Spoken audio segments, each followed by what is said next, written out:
This is WENY-HD News.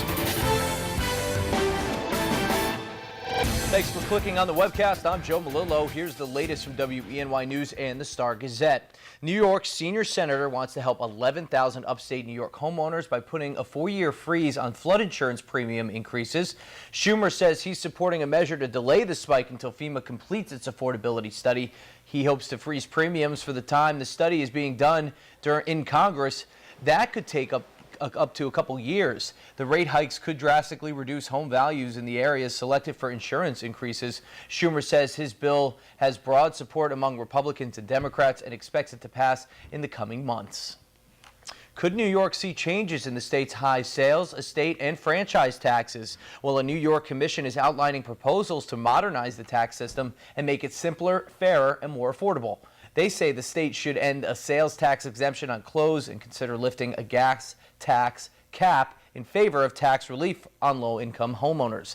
They want to eliminate the estate tax on 73% of New Yorkers by raising the exemption threshold from $1 million to $3 million. New York's taxing structure ranks among the highest taxes in the nation. And in Pennsylvania, the race for governor will be running on natural gas. Thursday at Shale Gas Conference, Governor Tom Corbett defended his policies promoting drilling in the state. According to his math, more than 200,000 jobs were generated from the drilling boom in the Keystone State. Some economists, however, say that number was too high, saying it's more like 30,000 jobs. Corbett launched his re-election campaign last week. And instead of gobbling up turkey this Thanksgiving, you can actually help a turkey gobble.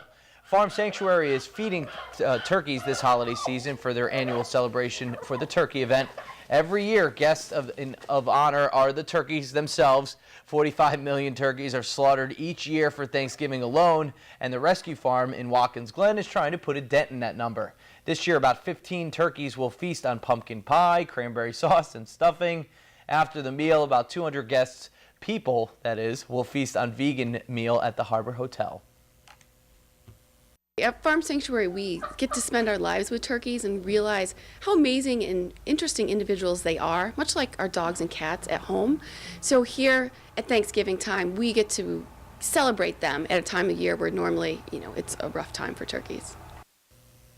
This year, more than 200 guests are attending the sold-out event, but you can adopt a rescue turkey from the shelter. Their project has been providing care for more than 1,000 birds in the past 25 years. More info at adoptaturkey.org. All right, now here's meteorologist John Hickey with your forecast. John. Tom turkey there. Tasty, but we got to save him too. And that's a great story there, actually done by Laura. All right, your weather story. That's what I know better. I know more about weather than I do about turkeys, that's for sure. We're taking a walk on the mild side for the next couple of days, talking about high temperatures generally into the 50s, mid-50s at that, but 60s for a day coming up on Sunday. And then rain on the way as we look ahead to Monday with a cold front that'll be passing through. That'll also drop off our temperatures. So the warm air coming in just in time for the weekend. Good timing. Future track today. Talking about these clouds that'll be drifting on through, some faded sunshine, but it doesn't stop our temperatures from warming up nicely. A little cool this morning, but getting pretty nice as we look to your afternoon. Now tonight, this is 10 o'clock here. Notice some batch of showers that'll be streaming through southeastern PA with a quick moving system. Worst case scenario with this would be a little light drizzle perhaps in the northern tier, but I think that's a long shot. So we'll call it dry on Saturday and fairly warm with highs coming up into the mid-50s. A little bit warmer on Sunday, and approaching cold front heads our way. Stays to our west, though, so we stay dry. Our late day shower can't be ruled out, but I'm thinking the majority of the rainfall that we'll see in the next 96 hours, 4 days, would be arriving on your Monday. So first warning, 7-day, temperatures turning cool beyond that front for next week. That's your forecast. Here's Joe.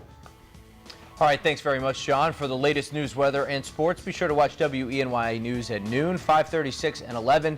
Don't forget to pick up a copy of today's Star-Gazette. I'm Joe Malillo. Have a great weekend, everybody.